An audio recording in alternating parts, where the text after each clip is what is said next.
Hi, it's Brenda from Ride, Ohio. How are you today? I'm doing just wonderful.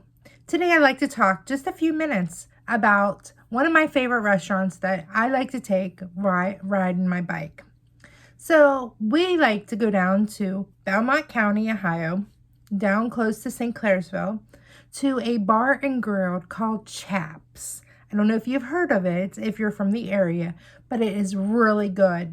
The girls wear chaps. Underneath just short shorts.